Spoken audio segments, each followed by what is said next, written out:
All right, coming here on a Tuesday afternoon with breaking news. The Dartmouth men's basketball team just voted in New Hampshire to form the first college athlete players union in history. And who better to break this news down with me than Mike McCann, Sportico's legal expert.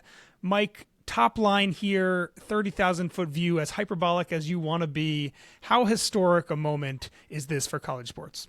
It's huge, Eben. This is the moment where college athletes are not only employees, but they're members of a union.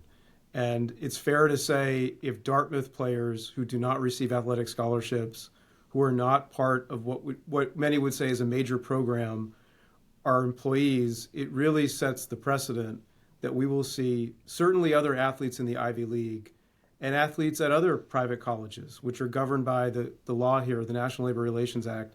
We're going to see them petition to be recognized as employees and unionized. So this is the start of a wave. And I think this is something that is going to be really interesting to see play out in terms of employment rights and also how schools respond, how the NCAA responds. Do they declare Dartmouth is ineligible for sports? We'll see. Will schools convert teams to club teams? I mean, there are all sorts of possibilities ahead. Let's hit on all those things. First, there are so many challenges, legal and otherwise, to the NCAA's college sports, I guess, rather's longtime business model of amateurism. Where do you rank this relative to some of the other antitrust lawsuits? I mean, where does this fit into the tapestry of challenges to the way that college sports has traditionally operated and made money? It may be at the top, honestly. Maybe at the top because this is about fundamentally changing the relationship between the athlete and their school.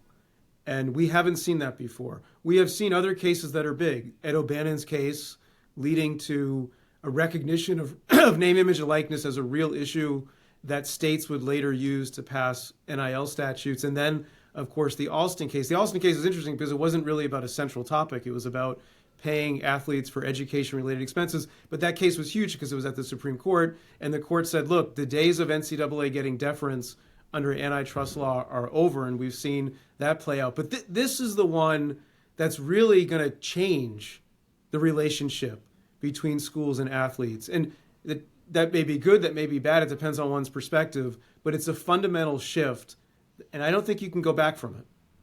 Let's talk about, in practice, example-wise, what actually does shift. I think a lot of sports fans are familiar with collective bargaining when it relates to NFL or NBA players. It's similar here now with a union, right? It's conversations around pay, wages, hours worked, insurance, safety, all those things. What actually does change when Dartmouth looks at its men's basketball team and sees an actual union and not just a collection of students? Yeah, and we'll see if the impact of the vote gets stayed or postponed by the NLRB. There'll be an appeal to the board in D.C. So it's very possible that the impact is postponed for a while, maybe over a year. Wow. But whenever it happens, and assuming it moves forward, we would then see Dartmouth would have a duty to bargain under labor law, to bargain with the union. That means they would have an obligation. If they don't bargain with the union will file an unfair labor practice charge saying that the school is not bargaining and maybe even retaliating by not bargaining.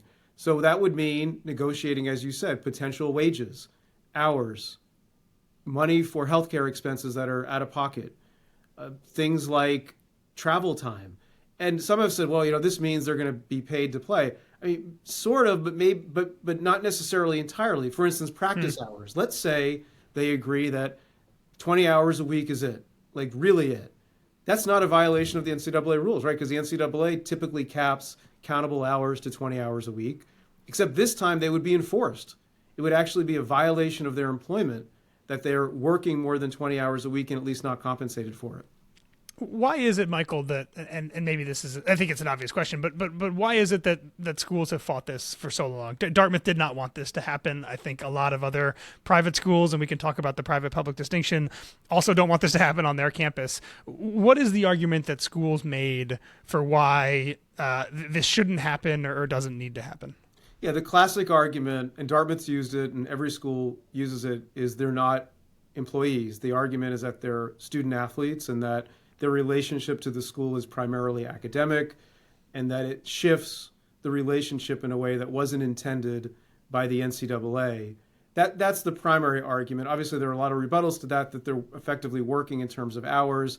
Also, the school has other full-time employees who have unionized. Totally. I think that's a key point, right? So this isn't negotiating with the players isn't actually going to be a fundamental change for Dartmouth because they're already doing it with the students, employees, unionized in the dining services. But the classic argument is they're not workers because they're not paid. Of course, that's a circular argument, and Justice Kavanaugh in the Alston ruling said that. Other arguments are we can't afford it. That's a big one too, right? That fine, whatever they're paid, even if it's minimum wage, that's still a lot of money for a school if you start counting the hours. And schools are going to say we can't afford it. We're soon entering a point in American history where the U.S. population of kids going to college is going to go down. So a lot of tuition-dependent schools are going to potentially take a big hit. So schools are saying, look, this is a really bad time for this. Our revenues are going to go down. Now you're telling us our workforce has increased. We can't afford it. And then now the counter argument to that is, well, why are you paying the coach all this money, right? I mean, and why are you building that facility? I mean, you control those things. So it's going to be interesting to see what the outcome is in terms of cutting teams. Because here's the thing, Evan. Let's say tomorrow Dartmouth cuts the basketball team. That's illegal. That's a partial closing. If they do that, we will immediately see the union go to the NLRB. Now, what's more likely to be legal would be if Dartmouth cuts all of its teams. A full closure. I don't know if we're going to see any school do that, but we could see schools say, look, they're not employees. We're going to convert to club. They can get other kinds of scholarships, and club sports are run largely by the students. That's a big game changer. One of the interesting threads here is that Ivy League sports are different than they are, and certainly in other places. Right, there are private schools like USC, for example, which has a very different relationship with its athletic department, not just financially, but from a marketing standpoint than the Ivy Leagues do. So I am very curious to see. This is not a very good basketball team on the court, which is obviously not germane necessarily to the conversation. But Ivy League basketball teams don't make money, right? This is a team that loses money already, and I am very fascinated to see because partially how I feel, I'm sure you feel this way too. I have heard athletic administrators and presidents and NCAA for years talk about if this change happens, we have to seriously reevaluate whether we want to have college sports at all, right? It never, that reevaluation never actually happens. And this feels like a very interesting bluff to call in some ways about how serious a lot of these people who are talking doomsday scenarios actually are when Dartmouth suddenly gets faced with the choice of shut down your entire athletic department or collectively bargain with your men's basketball team. Yeah, and this is the moment where the we're all losing money narrative gets tested, because if they're all losing money, I would say, why are they doing it? Mm-hmm. They're doing it because they're making money through alumni. In a different place, yeah. Right? And fundraising and marketing. And here's the thing about you mentioned Ivy League athletes. They don't, as you know, they don't get scholarships, but they might get something better. And this actually came up. They get need-based aid if they get into the school. So you quit the basketball team, you still can graduate from an Ivy League school. And that was part of the reasoning by Regional Director Laura Sachs, is that these players in exchange for playing are getting preferential admissions into an elite school that sort of changes their life course. So let's hit on a few more things here. We've talked about this divide between public and private schools. What is that? What does that mean legally? How likely is this to happen at a public school anytime soon? What is the different mechanism there? Yeah, so the mechanism is that private schools are governed by the National Labor Relations Act of federal law. Public schools are governed by their own state labor laws. And state labor laws are sort of all over the board in terms of recognition of someone as an employee, and even more so whether they can join a union. This is going to be really interesting because a lot of schools in the South are in states that are not particularly friendly towards labor, right-to-work states, for example. So oddly, this could end up helping recruiting of private schools generally, and particularly schools in the North, where in states that are more amenable to unionizing, we could see public universities be able to unionize. I mean, let's take a state like Michigan, a very pro-labor state, a state with a long tradition in labor, also a state with one of the best football teams in the country. So would this benefit Michigan if they're students seek employment recognition and union recognition.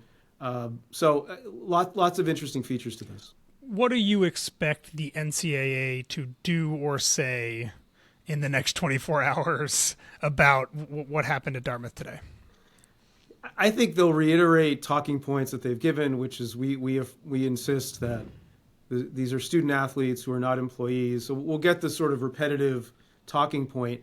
To me, and I don't think they're going to do this in the next 24 hours, but a real game changer to watch is, will they say, Dartmouth, you're ineligible. You're violating the terms of your membership contract as an NCAA school. You are all ineligible. And maybe the Ivy League Conference does the same thing. I don't know. I think this is going to be a real test. And if that happens, what happens after that?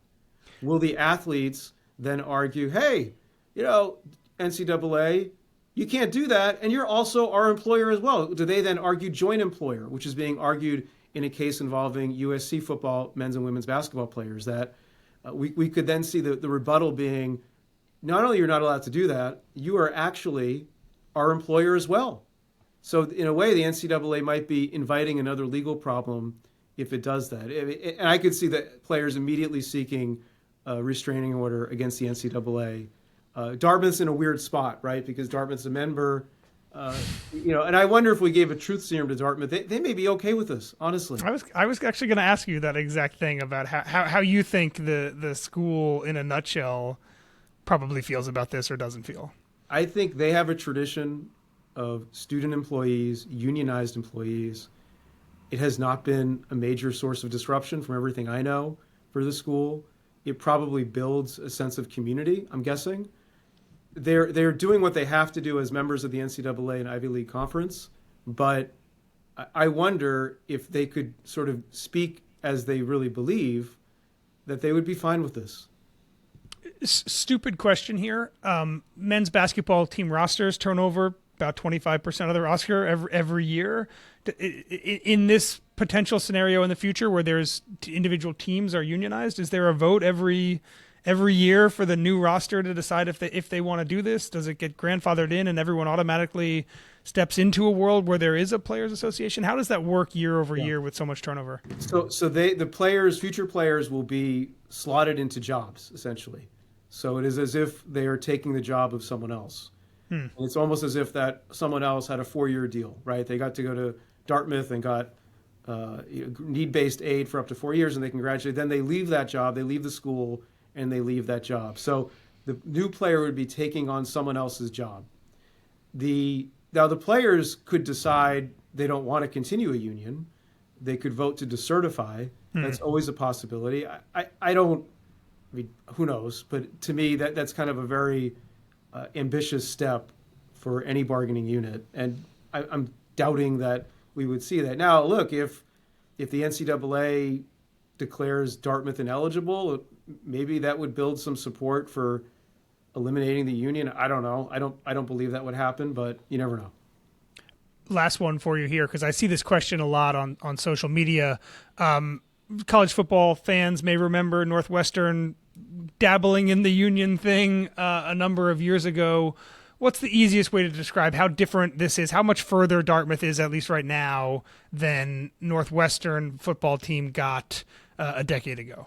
Yeah, in Northwestern, the ballots were impounded, so we don't know what would have happened. But also, I think this is further along in the sense that the big problem for Northwestern is that they play in the Big Ten, a conference where most of all but them are public universities.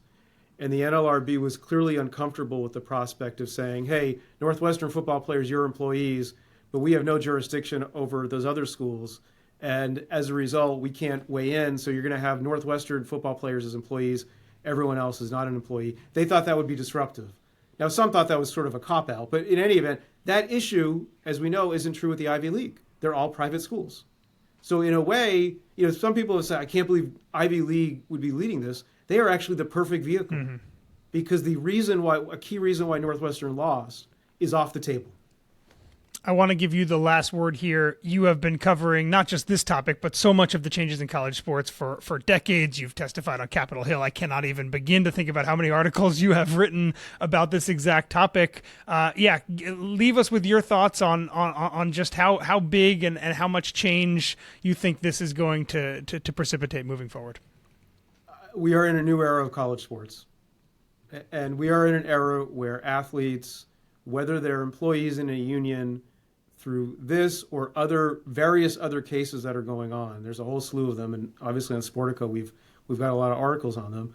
I mean, the days that the world we grew up in is gone, and I think people have to accept that college sports is migrating into really a professional model. Many would say it was already professional, except the players weren't paid. Now the players are paid, and NIL was part of this as well. This is really taking NIL and multiplying it by 10. So I think and that's okay. I think people will still like college sports. I think many people may not even notice the difference. I don't think NIL has changed fandom in a way that's had any sort of appreciable impact. The big thing going forward is, what do schools do? And this is going to be a real test of university leadership. Universities, as we talked about earlier, that are about to enter a really bad time to be a college president, where revenues are going down. How do they address this? Do they actually decide to call the athletes club athletes and terminate all the varsity teams? I'm sure we'll see at least one school do it, because it's clearly an option on the table. But what effect would that have? Is that going to be one of, like during COVID, right? Should people wear masks? We could see sort of something like this. One school does something unconventional and terminates all of the teams, and let's see how the alumni react to that. Mike, this was fun. Thank you very much. You got it. Thanks, Evan.